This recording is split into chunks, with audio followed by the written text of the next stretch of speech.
વિદ્યુતભાર તો આપણે સમજી ગયા, પણ વિદ્યુતભારનું બંધારણ કેવું છે, એના જે ઘટક છે એની સમજૂતી હોવી જોઈએ.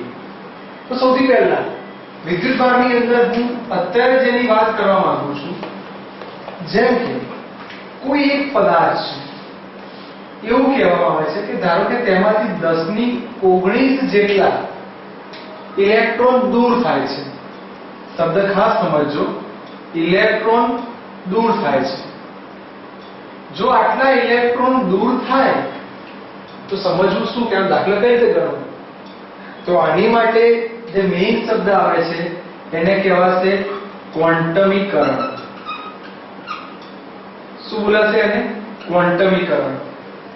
તો ક્વોન્ટમીકરણનું સૂત્ર જે યાદ આપણે આ રીતે રાખીશું, કોની એની. ચલો ફરીવાર સૂત્ર કઈ રીતે યાદ રાખીશું? કોની એની. Q બરાબર n ઇન્ટુ E. E ની વેલ્યુ ગઈ ક્લિપમાં ભણી ગયા, 1.6 ગુણ્યા 10⁻19 કુલમ. Q એટલે વિદ્યુતભાર. આ રીતે બોલાય. કુદરતમાં મળી આવતા બધા જ વિદ્યુતભારોના મૂલ્યો કોઈ એક મૂળભૂત વીજભારના મૂલ્યના પૂર્ણાંકમાં હોય છે. આનો પૂર્ણાંક અથવા પૂર્ણાંક ગુણકમાં હોય છે. કુદરતમાં મળી આવતા બધા જ વિદ્યુતભારોના મૂલ્યો કોઈ એક મૂળભૂત વીજભારના મૂલ્યના પૂર્ણાંકમાં જ હોય છે. આ સૂત્રથી આપણે MCQ સોલ્વ કરી શકીએ. કઈ રીતે? કે આટલા જો ઇલેક્ટ્રોન દૂર થતા હોય તો સૂત્ર Q ne. n બરાબર 10⁻19, E ની વેલ્યુ 1.6 ગુણ્યા 10⁻19. જોઈ શકો છો, -19 + 19 કટ, તો જવાબ આવ્યો Q બરાબર 1.6 કુલમ. એક સલાહ આપું છું કે આ જે MCQ છે 1 માર્કનો પૂછાય, પણ દૂર થાય છે શબ્દ આવે છે એના માટે આ પ્લસ છે. જો એવું કે ઇલેક્ટ્રોન જમા થાય છે, જો આટલા ઇલેક્ટ્રોન એ ધાતુ ઉપર જમા થાય તો અહીંયા માઈનસ સંજ્ઞા, એ પ્લસ માઈનસમાં ચોકસાઈ રાખવાની. ફરી દૂર થાય છે એટલા માટે સંજ્ઞા પ્લસ, અને જમા થાય ગોઠવાય તો એ માઈનસમાં આવશે. આ થઈ ક્વોન્ટમીકરણની વાત. અને આના ઉપરથી એવું સમજાયું કે ઇલેક્ટ્રોન જે છે એ ઇલેક્ટ્રોન એ કશાકનું બનેલું હોવું જોઈએ. તો વિદ્યુતભાર, તત્વ, અણુ, પરમાણુ એની બી સૂક્ષ્મ ગયા. તો આ લોકોએ કીધું કે વિદ્યુતભારના 3 પ્રકાર બી સમજ્યા. એનું બંધારણ કઈ રીતે સમજાય? તો આ રીતે સમજ્યા કે એના ખરેખર 2 પ્રકાર છે.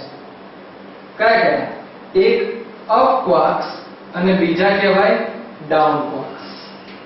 ફરીવાર વિદ્યુતભારના આપણે આ રીતે કીધું બંધારણની દ્રષ્ટિએ 2 પ્રકાર, અપ ક્વાર્ક્સ અને ડાઉન ક્વાર્ક્સ. અપ ક્વાર્ક્સની વેલ્યુ +2/3 * E. ડાઉન ક્વાર્ક્સની વેલ્યુ -1/3 * E. ફરી up quarks +2/3, down quarks -1/3 * E. આના ઉપરથી પૂછાય કે ચલો સમજાવો, પ્રોટોનનું બંધારણ શું હશે, ન્યુટ્રોનનું બંધારણ શું હશે? 2 બંધારણ સમજાવવા છે. તો પ્રોટોનનું બંધારણ, તો પ્રોટોન એટલે આપણે શું બોલીએ છીએ કે પ્રોટોનને આપણે E કહેવું પડે, +E. તો ધન આવવું જોઈએ. ધન ક્યારે આવે?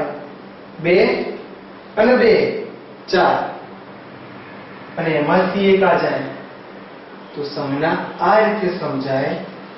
અપ ક્વાર્ક્સને સ્મોલ u કહેવાય, ડાઉન ક્વાર્ક્સને સ્મોલ d કહેવાય. તો આનું સૂત્ર આવ્યું 2u અને 1d. શું બોલાશે? UUD. પ્રોટોનનું બંધારણ UUD. તો ક્વાર્ક્સ એ મગજમાં આવી ગયું. ક્વાર્ક્સના 2 પ્રકાર. ફરી ક્વાર્ક્સના કેટલા પ્રકાર? 2, અપ ક્વાર્ક્સ અને ડાઉન ક્વાર્ક્સ. ચલો પ્રોટોનનું બંધારણ UUD. ન્યુટ્રોનનું જાતે વિચારો, ન્યુટ્રોનમાં જવાબ 0 આવવો જોઈએ. તો આ 1 અને આવા 2, તો આનું બંધારણ થશે UUD. જગ્યાએ અહીંયા આવશે UDD. તો યાદ રાખવા માટે આવું બોલીશું કે પ્રોટોનનું બંધારણ UUD, ન્યુટ્રોનનું બંધારણ UDD. યાદ રહેશે? પ્રોટોનનું બંધારણ UUD અને ન્યુટ્રોનનું બંધારણ UDD.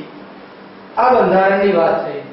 અગત્યનું સૂત્ર જે આગળ કામમાં આવી શકે એને કહેવાશે વિદ્યુતભારનું ક્વોન્ટમીકરણ. વિદ્યુતભાર લખ્યું છે પણ આને આપણે સમજીશું કઈ રીતે? ક્વાર્ક્સ. કે વિદ્યુતભાર પણ કોના બનેલા છે? ક્વાર્ક્સ. કેટલા પ્રકાર? Up quarks, down quarks. અને પછી એના ઉપરથી MCQ જોઈ લો.